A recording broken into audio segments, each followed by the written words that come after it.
Fue tu milagro que agradó a Dios. Fue siempre estar dispuesta a servir. Fue tu humildad la que te hizo la madre de Jesucristo. Buenas noches, queridos hermanos en el Señor. Bienvenidos a este nuevo programa Guardianes de la Fe Mariana en defensa de la Madre de Dios. Hoy un programa muy especial porque es un programa de instrucción. Es un programa de instrucción, de conocer aún más nuestra fe mariana. Siempre nuestros programas, este programa va a estar enfocado en la fe mariana, en conocer más a María en la palabra, a conocer más a esa mujer que trajo al mundo al Salvador, que con su sí abrió la historia de la salvación. Hoy tengo un invitado especial, seminarista Royfer Alvarado. Buenas noches, Royfer.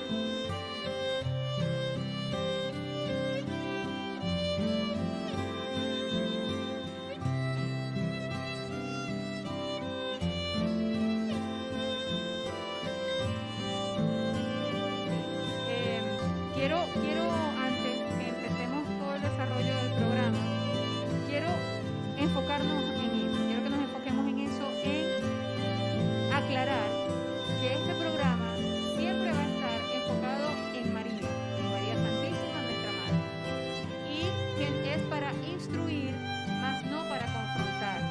No queremos caer en discusiones, porque recordemos lo que Jesús quiere que estemos unidos como una sola iglesia, como una sola fe, un solo bautismo.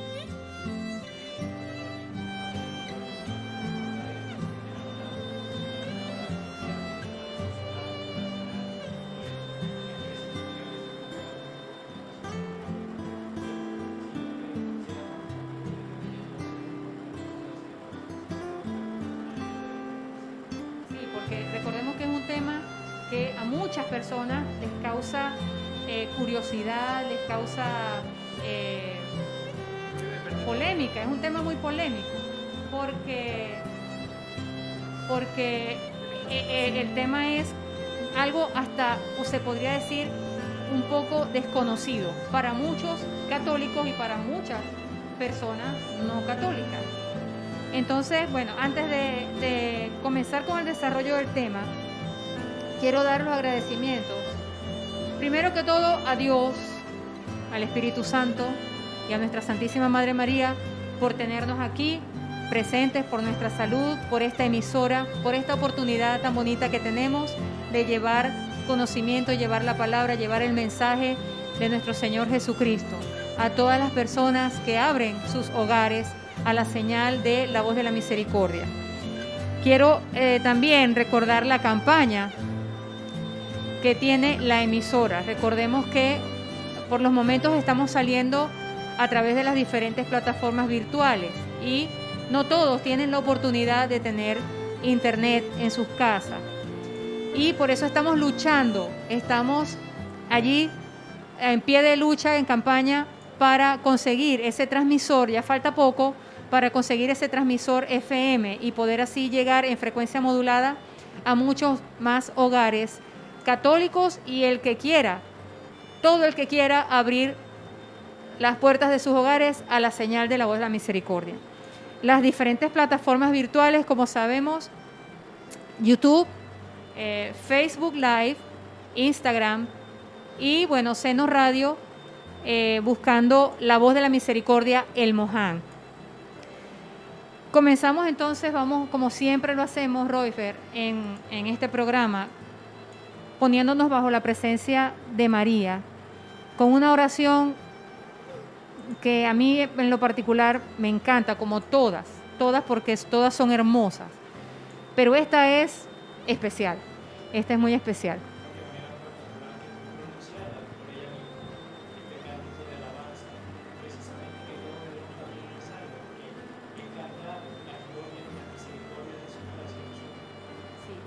Comenzamos con el Magnífica. Mi alma alaba al Señor, y mi espíritu se alegra en Dios mi Salvador, porque se ha dignado a mirar a su humilde esclava.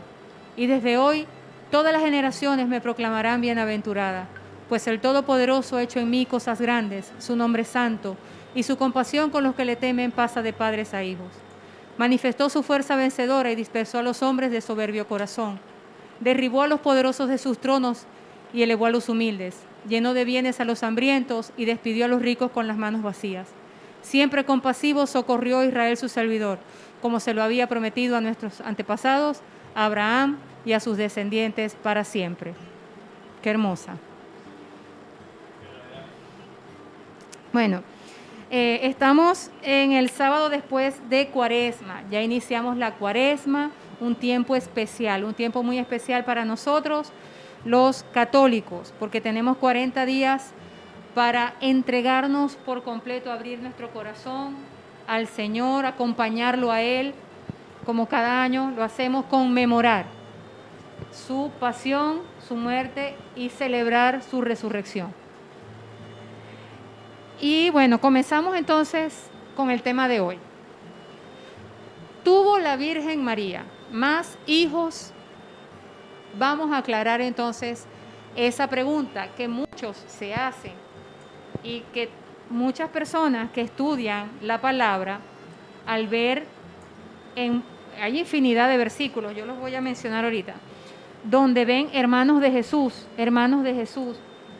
se preguntan, pero bueno, Jesús tuvo hermanos, o María tuvo más hijos. Vamos entonces hoy en el desarrollo de este programa a aclarar todo eso y tengo aquí el fundamento bíblico. Tengo el fundamento bíblico para entonces, no podemos leer todas las citas porque por cuestiones de tiempo estaríamos aquí. Imagínense, si la palabra hermanos sale en la Biblia 1187 veces, si no me equivoco, casi 1200. Entonces imagínense, si leemos en todas las partes donde dice hermanos, estamos aquí, bueno, termina la Cuaresma y nosotros todavía hablando de... Entonces, miren, lo importante de hoy es conocer. Lo importante de hoy es conocer, es aclarar muchas dudas, es aclarar muchos cuestionamientos en el estudio de la palabra y sobre todo, como este programa está dedicado a María, entonces es aclarar dentro de la palabra todo lo referente a María.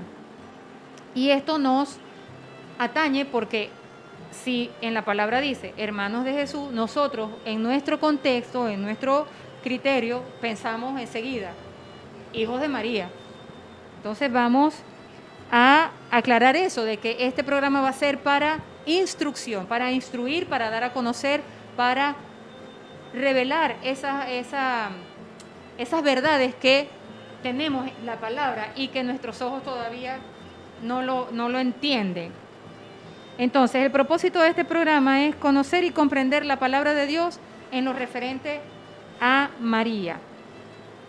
Entonces, las citas bíblicas donde aparece la frase hermanos de Jesús. Sí, precisamente es importante que aclaremos este hecho, ¿no?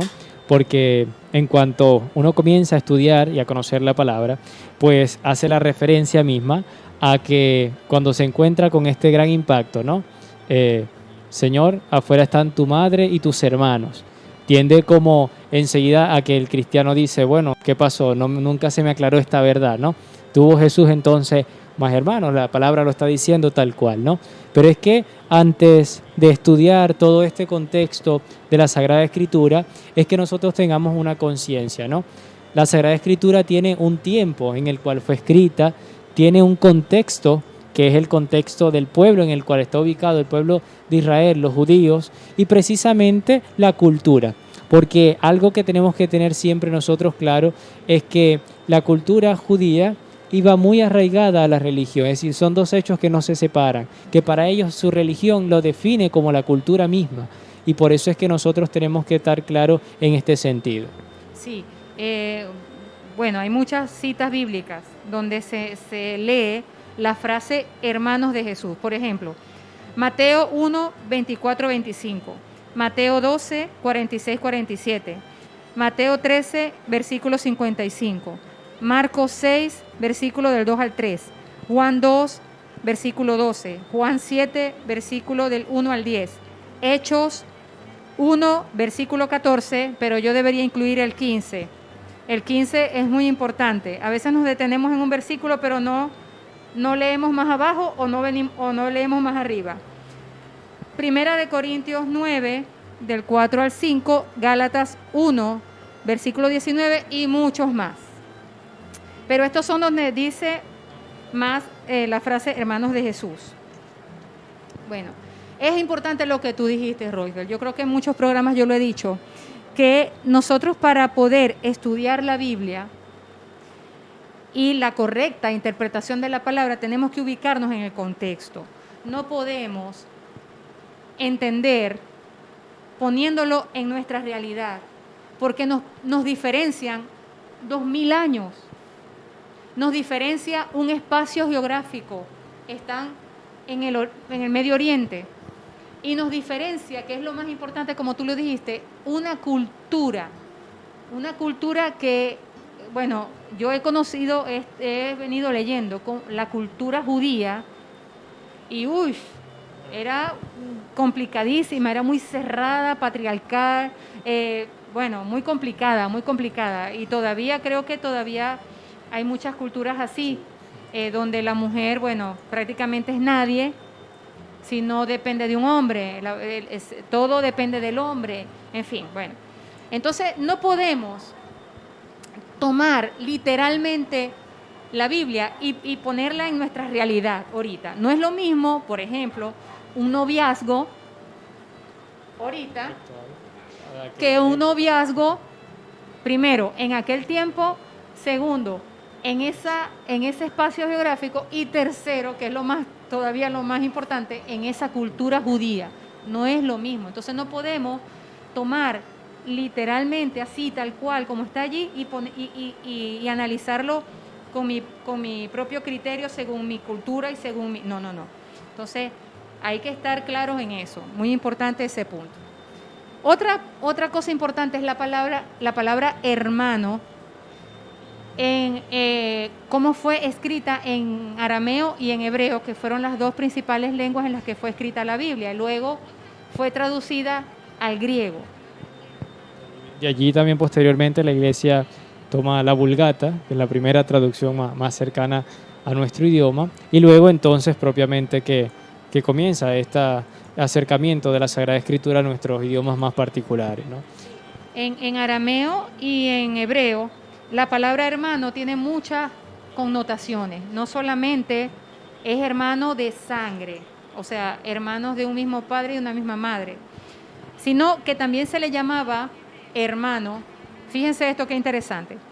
Al tío y al sobrino, el ejemplo más claro de esto es Abraham, era tío de Lot. Eso lo podemos conseguir en Génesis 12, versículo 5.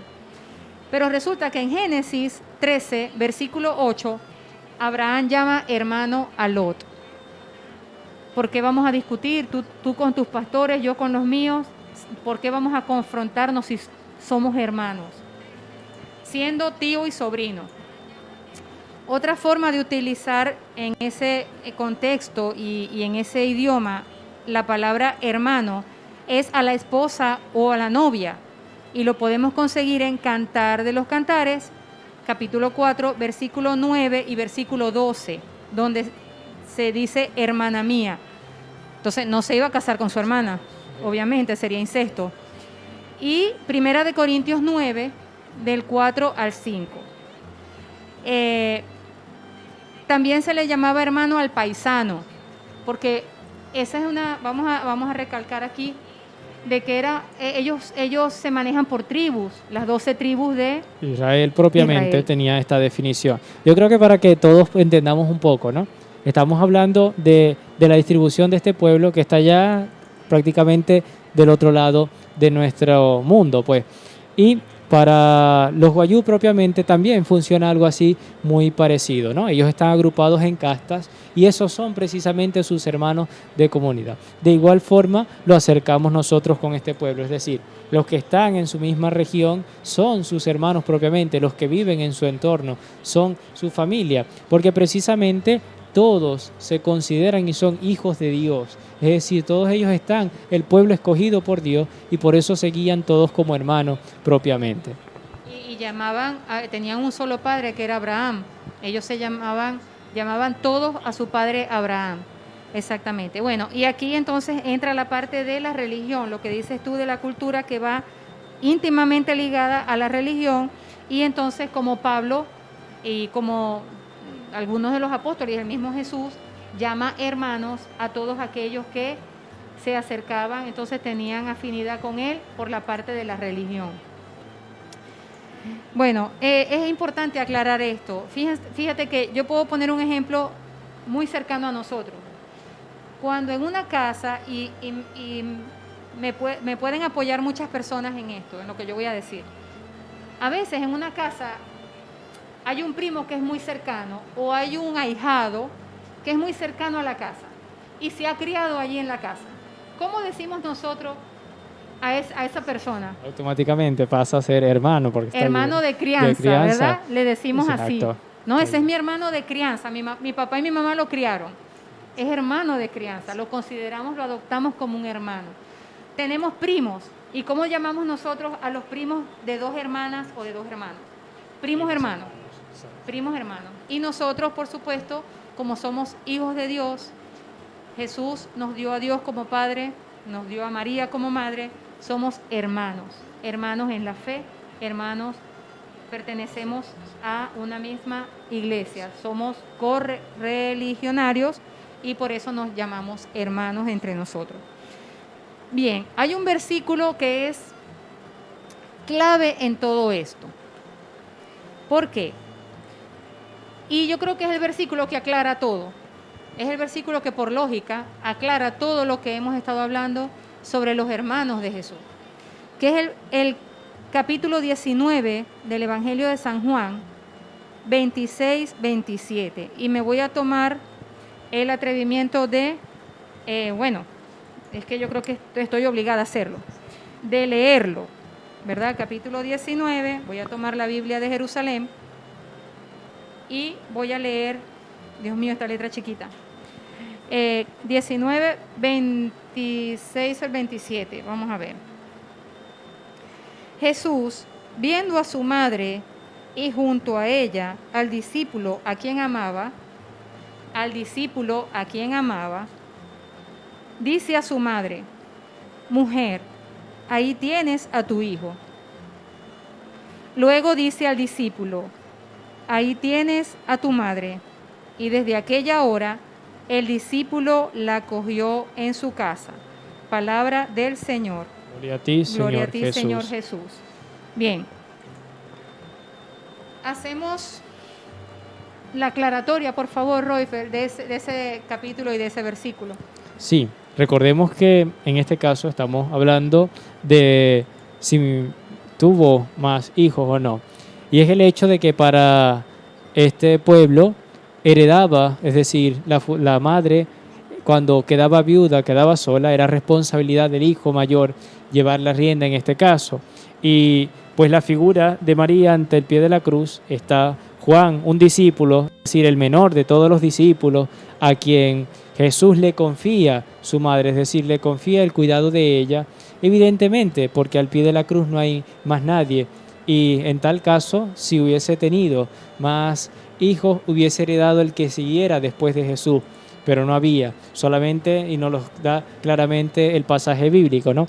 Al pie de la cruz estaba entonces María y Juan, en este caso, a quienes le confía Jesús esta misión de cuidar a su madre, cumpliendo con el mandato, pues, que ya había sido dado en el Antiguo Testamento. Honrarás a tu padre y a tu madre. Y obviamente Jesús no quiere dejar ese mandamiento, porque él ha dicho, ¿no? Yo no he venido a abolir la ley, sino a darle pleno cumplimiento. Exacto. ¿Qué hubiera pasado con María de quedar sola? sola, sola, sola. Sí, en caso de no hubiese habido nadie, en este caso María hubiese pasado a las funciones de responsabilidad del templo, es decir, hubiese ido al templo a orar, del templo hubiese sido la responsabilidad de ella, tanto así que incluso lo vemos en los pasajes con el caso de Ana, decía que era una mujer viuda que estaba allí en el templo alabando continuamente al Señor. Dependía del templo, ¿verdad? De lo que recuerdo de que el templo estaba en la obligación de hacerse cargo de la viuda y de los huérfanos.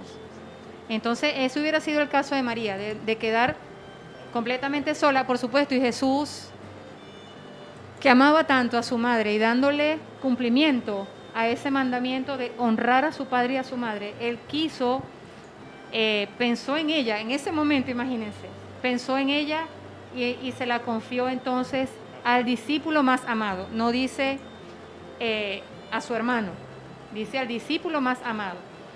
Y sería, es más, si nos vamos a la interpretación literal, cuando le dice, mujer, he ahí a tu hijo, cónchale, María no sufría de amnesia, ella tenía que saber que él era su hijo. Y tampoco Juan sufría de amnesia para saber que no, o sea, no tenía que presentarlos en ese momento, como si no se conocieran, obviamente. Entonces, yo creo que este es el versículo que ya que aclara todo, aclara toda la duda y no nos queda más que afirmar, pues, de que entonces María no tuvo más hijos. Además de que en la Biblia no existe en ningún versículo una frase que diga hijos de María, sino hermanos de Jesús. Exactamente. No hay un versículo ni que diga hijos de María, ni que diga hijos de José en plural. No, tampoco. Cuando nombran a Jesús dice, no era el hijo del carpintero. Y después entonces dice, hermano de tal, tal, tal, ¿cierto? Sí, ahí define muy bien la Sagrada Escritura ese hecho, ¿no? Incluso muchos de las traducciones, de muchas de las Sagradas Escrituras que vemos, que nos traen un título introductorio, siempre hace esa aclaratoria cuando dice arriba algunas traducciones, hermanos de Jesús, es decir, siendo la salvedad incluso del hecho, porque el contexto mismo es lo que va a regir la historia y la Escritura misma. Sí, yo creo que es muy importante que nosotros como católicos conozcamos esta parte tan importante. ¿Por qué? Porque si yo estoy criada en una fe, yo he aceptado una fe, no solamente por bautismo, porque a mí me bautizaron chiquita y yo no estaba consciente, pero resulta que yo después tuve una primera comunión, una preparación y tuve una confirmación, donde yo confirmo mi fe y me confirmo en mi fe católica y digo, aquí me quedo, porque es mi religión la que yo heredé de mis padres y de mi madre. Entonces, es importante que un católico esté claro, seguro de todo lo que nos dice la palabra. ¿Por qué? Porque el católico que no esté seguro, lamentablemente anda como oveja sin pastor, como dijo nuestro Señor, buscando la verdad quizá en dónde. Entonces, cualquiera que le llegue a decir 4 cosas, entonces, no, sabe más que yo y por ahí me voy. Sí, por eso lo importante, ¿no? De conocer cada día más, amar cada día más el depósito de la fe que se nos ha sido entregado, ¿no? Tantos documentos, tantas cosas que la Iglesia nos aclara para que podamos nosotros precisamente amar cada día más nuestra fe y nuestra visión de la vida a través de la Sagrada Escritura. Sí, aquí hay unos datos importantes. En la cultura judía, todo giraba en torno al hombre y no a la mujer. La mujer era muy degradada. Es decir, las descendencias y los árboles genealógicos era siempre por la parte del hombre. Se sacaban por el padre. Los apellidos eran el nombre del padre. Por ejemplo, Jesús, hijo de José el carpintero, o Juan, hijo de Zebedeo, así, porque no habían apellidos, entonces lo relacionaban con el padre. Y otra cosa es que todos los días se aprende algo nuevo, es que los hijos no podían llevar el nombre del papá, precisamente por eso. O sea, no podía haber un padre llamado José y un hijo José, porque no podían decir José, hijo de José, sino José, hijo de, tenía que ser un nombre diferente. Fíjense qué interesante. La mujer no podía estar o hablar con ningún otro hombre, a no ser su padre, su esposo o hijos. Y bueno, lo que tú dijiste ahorita, que estaban formados por tribus y hermanos, la palabra hermanos era usada para referirse a todos los parientes o a todos los de la misma tribu. Recordemos que los judíos conocían y esperaban el cumplimiento de la promesa de que un descendiente del rey David iba a heredar su trono e iba a ser La restauración de Israel propiamente, el dominio. Exactamente. Entonces, yo te quiero hacer una pregunta. La tengo por aquí, ya va. Que se me perdió la chuletica. Ajá. ¿Qué hubiese pasado? Por aquí está. Vamos a ver, Dios mío, el tiempo es oro. Se me pierde. 4, sí. La 5, ya va, creo que es aquí. Ay, Dios mío, me van a... Ajá. ¿Qué hubiera pasado con esta parte de la descendencia del rey David de si María hubiera tenido más hijos con José? O sea, ¿qué hubiera pasado allí? Porque el descendiente, por la genealogía que vemos en Lucas y en Marcos, se toma la descendencia por el lado de José, porque por María no se podía tomar porque era la mujer, pero por el hombre. Entonces, en esa descendencia del rey David, de Jesús por la línea de José, ¿qué hubiese pasado de tener María más hijos con José? ¿Hubiera afectado en algo eso? Bueno, naturalmente de alguna manera siempre hablamos de Jesús como el primogénito, ¿no? Y por eso es que la Sagrada Escritura define claramente el hecho de que incluso cuando van a presentar al Jesús en el templo, dicen que cumpliendo con la ley, todo primogénito varón será consagrado al Señor. Y es el hecho de que claramente Jesús nace de una mujer sin mancha, la preservan de pecado, José casto también el esposo, para que fuera entonces él el Salvador, el Cordero sin mancha, porque recuerden que en el Antiguo Testamento se decía: yo soy un Dios que castiga los pecados de los padres en los hijos, y por eso claramente ambos son obra del Señor para que Jesús pueda hacer. Pero esto de que si hubiesen tenido más hijos, ¿afectaría de alguna manera? Pues precisamente el contexto en el cual nos habla la Escritura, pues nos habla de que no tuvieron, y no afecta la manera porque nunca hubo. Si hubiese existido, yo hubiese cambiado quizás un poco el contexto. Hubiese dicho, recuerden que varias veces el pasaje habla de que llevaban a Jesús al templo porque era costumbre de ellos visitarlo en las fiestas de Pascua. Y en esta realidad, pues siempre hablan que solo iban con Jesús y los que iban habitualmente, es decir, sus hermanos de las tribus, de los demás, Exacto. que iban a visitar el Iban templo. como en peregrinaje, en caravana, Exacto. algo así. Muy bien. Ahora que dijiste la palabra primogénito, esta es una palabra que también me han preguntado mucho, porque primogénito, si nos vamos al significado literal o etimológico, significa el primero en nacer o el primero que nació. Y en esa cultura tenía más bien un significado como ritual, era para darle cumplimiento a la ley de Moisés, y eso lo vemos en Lucas 2, versículo 22, que dice: lo hicieron así porque en la ley del Señor está escrito que todo varón primogénito será consagrado al Señor. Entonces eso me da a entender a mí que no importaba si María, en el supuesto caso de que hubieran tenido hijos, no importaba si era el segundo, el tercero, sino que el primero tenía que ser consagrado. A los judíos no les interesaba si ellos tenían más o se quedaban con uno, pero ese uno tenía que ser consagrado. Entonces, la palabra primogénito allí es para darle cumplimiento para el a, Señor. exacto, era porque estaba escrito en la ley, primogénito. Si tuvieran más o tuvieran solo uno, la palabra en la ley iba a permanecer igual. Muy bien. Otra palabra que me han dicho, me han escrito mucho y que causa también mucha duda en muchos hermanos, es la palabra hasta, que que José no conoció a María hasta que tuvo a Jesús. Sí, esto es algo que nosotros como comunidad debemos de tener muy claro, ¿no? Precisamente el texto el término hasta en esta realidad no va a denotar un fin, es decir, ya después sí estuvo con ella, ya después tuvo más hijos con ella, porque incluso es un hecho de que nos marca un periodo. Recuerden que la iba a repudiar, dice que la iba a repudiar, pero la repudia en secreto para no exponerla, porque recibe José el anuncio de que lo que está en ella es obra de Dios y le pondrá el nombre de Jesús.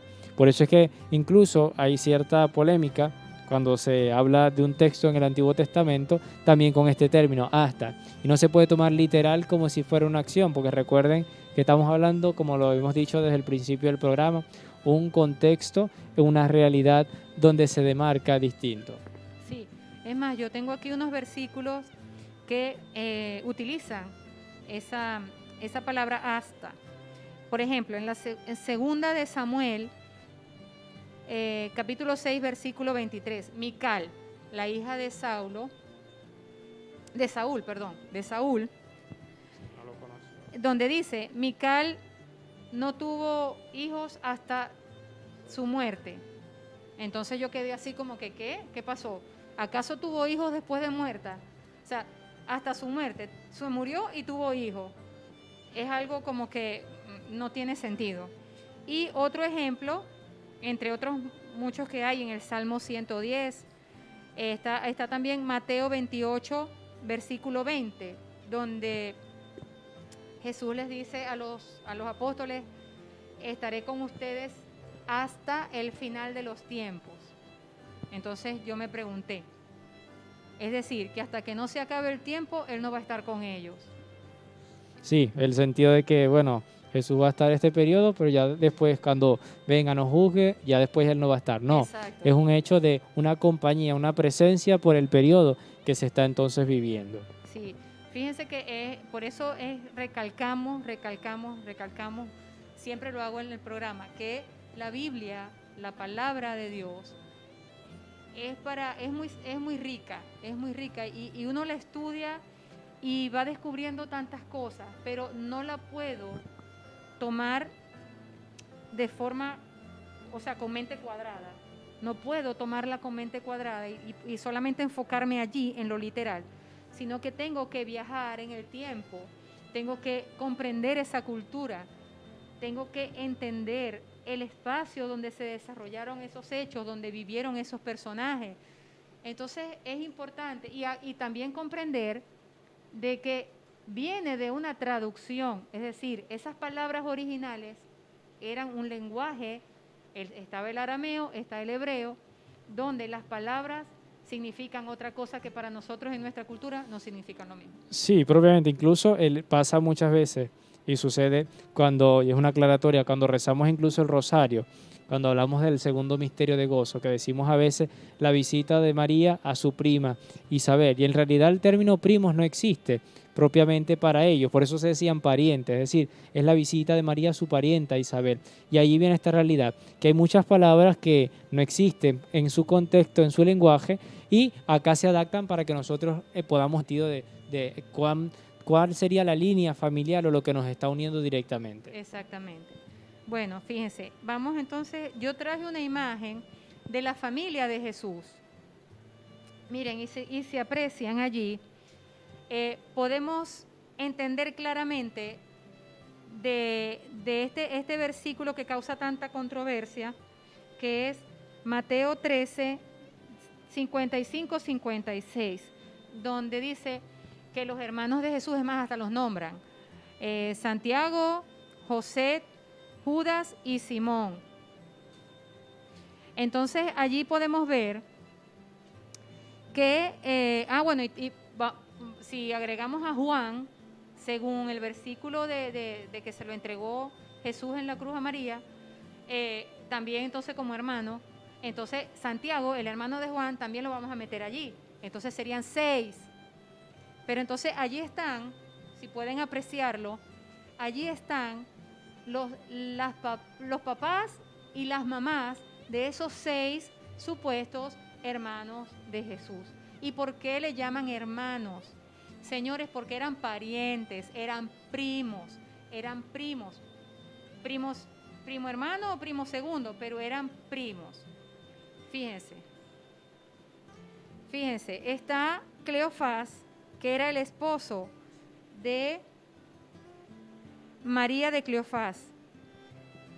Está Salomé, la esposa de Zebedeo, donde ellos tienen a Santiago el menor y Juan, mientras que María de Cleofás y Cleofás son los padres de Judas Tadeo, Santiago el menor, José, y dice allí que un parentesco menos seguro es Simón Celote o Simón el Cananeo. Cuando yo empecé a leer esto del Simón el Cananeo, yo dije, ya va, pero si Caná queda en otra parte, que Caná era otro pueblo, entonces ya va, ¿cómo es que era pariente de Jesús si estaba para allá lejos en otro pueblo? Y enseguida pensé en las bodas de Caná.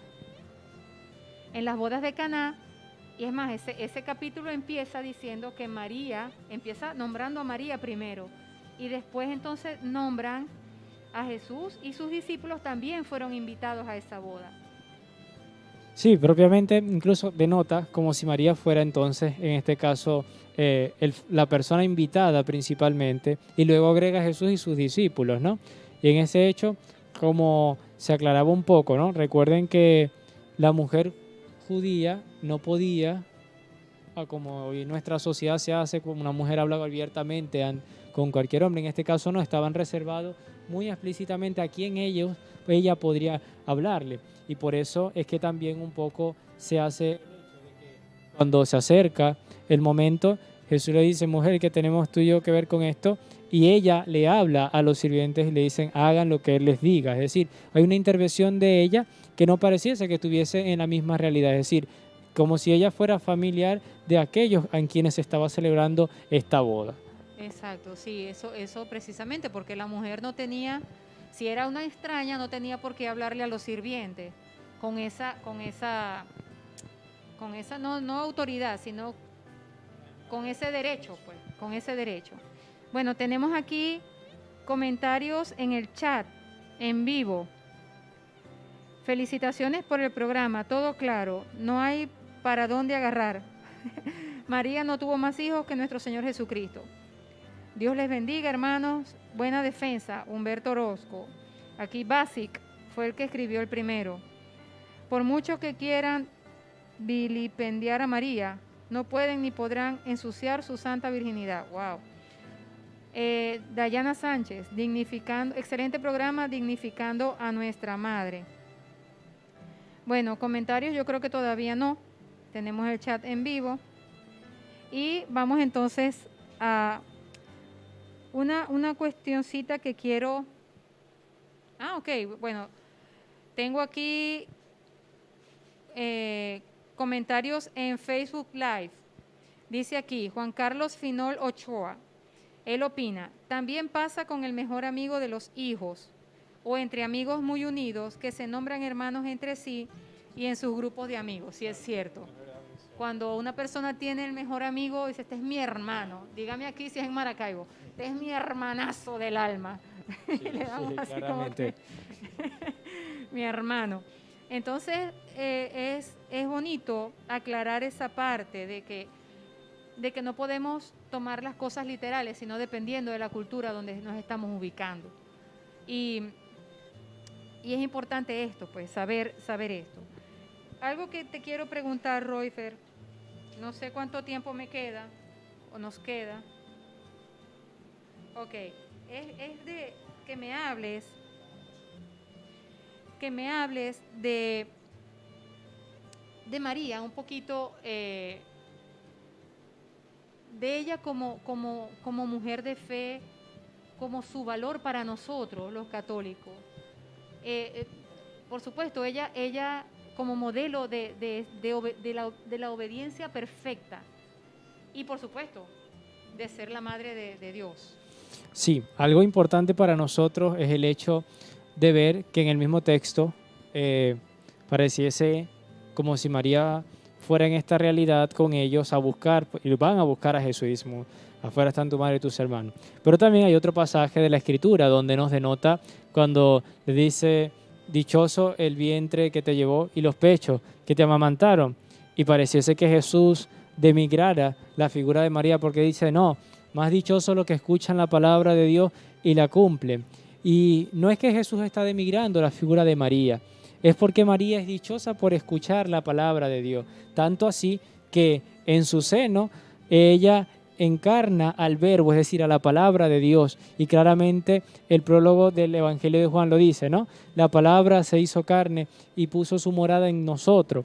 Y por eso María es dichosa, es decir, María tiene el lugar, el puesto que nosotros como hijos y que Jesús le quiso dar, no tanto por privilegio, es decir, es mi mamá, bueno, va conmigo al mejor sitio. No, tiene ese privilegio porque ella misma, por ser como ella testigua, yo soy la esclava del Señor, es decir, por humillarse ante el Señor, el Señor mismo la ha levantado, la ha exaltado, la ensalzó, y ella misma lo dice en el Magnífica, ¿no? Él hace proezas con su brazo, dispersa a los soberbios de corazón y levanta a los humildes, a los hambrientos los colma de bienes. Y María, por ser esta perfecta discípula, que los mismos textos lo dicen, ¿no? Todo lo meditaba en su corazón, lo guardaba. Es decir, lo que no comprendía no lo dejaba pasar. Bueno, no comprendí, sino que ella, pues, meditaba, oraba para comprender todo aquel grande misterio que ante la mujer de Nazaret se estaba tornando, pues ella lo medita, comprende y lo hace vida. Por eso es que María tiene el puesto y la dignidad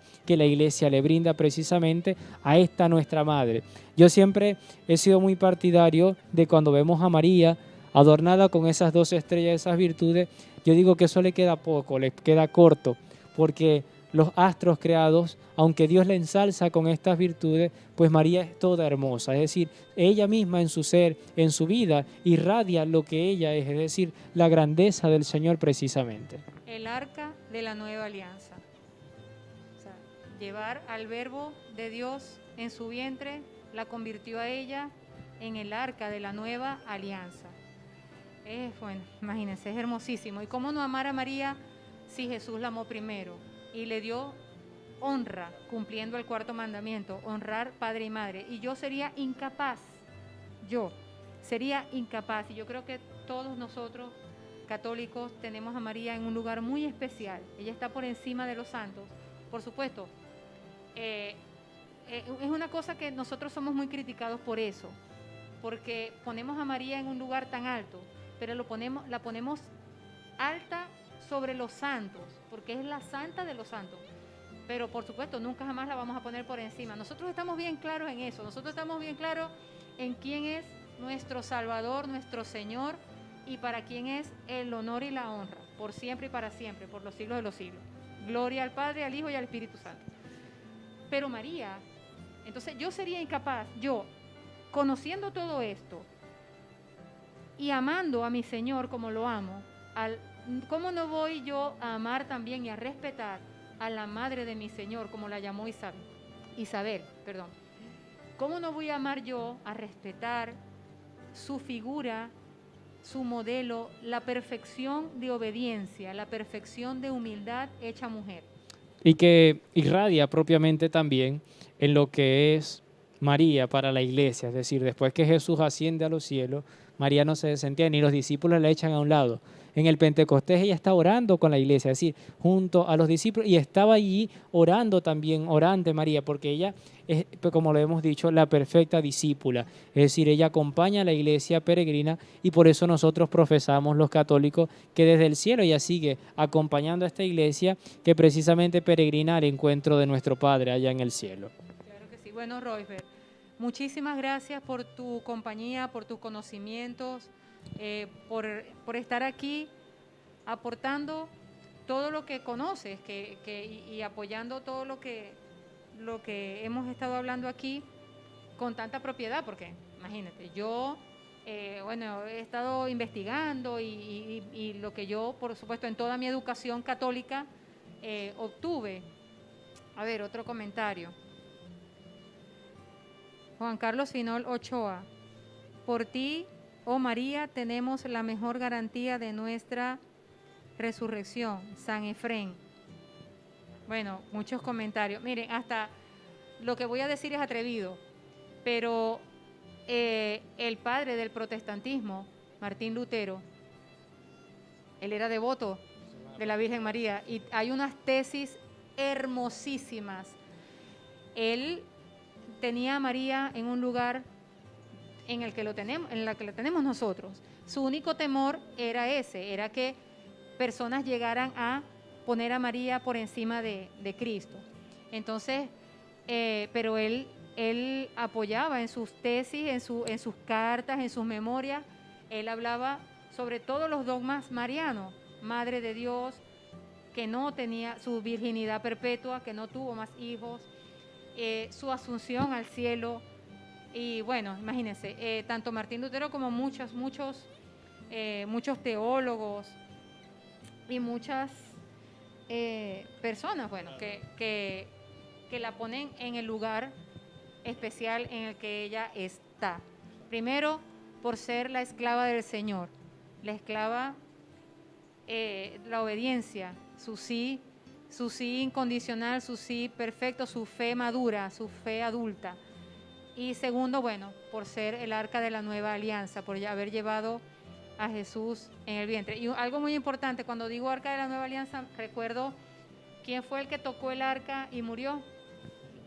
Sí, porque era la ley, ¿no? Solamente los de la tribu de Leví, es decir, la tribu sacerdotal, podían acercarse. Y no es que todos entraban y tocaban el arca, ¿no? Sino que una vez al año se ofrecía ese sacrificio, ¿no? Y por eso María la llamamos arca de la nueva alianza, porque ella contiene en sí, en Cristo, todo lo que llevaba el arca, ¿no? Que es precisamente el pan. Y ahí dice, el mismo Cristo lo ha dicho, ¿no? Yo soy el pan vivo que ha bajado del cielo.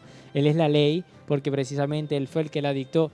Y precisamente Él es la vara que guía al pueblo, así como también estaba esta vara guardada para guiar al pueblo de Israel en su peregrinaje. Sí, y por supuesto José, conociendo todo eso y cuando le fue revelado en sueños de que él sería el padre en la tierra,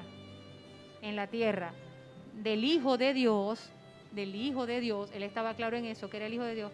Por supuesto, él no podía tocar a María porque sabía entonces que María era el arca de la nueva alianza. Estaba ya María reservada un hecho, a pesar que era su esposa, él tuvo José su misión clara de lo que era el custodio del Hijo de Dios acá en la tierra. Por eso se preocupa y se angustian tanto cuando se les pierde en el templo, ¿no? Y está claro sí, allí exacto, eso. claro.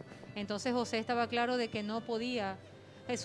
José cuando recibió ese mensaje, él dijo, esta es la misión que me ha dado Dios, cuidar de María y de Jesús hasta que Dios quiera. Esa es mi misión, custodiar a la madre y al hijo de Dios, porque María era esposa del Espíritu Santo, esposa de Dios, Espíritu Santo. Bueno, muchas gracias, Roybal, nuevamente, y nos despedimos esperando que les haya gustado el programa de hoy, que lo hayan disfrutado.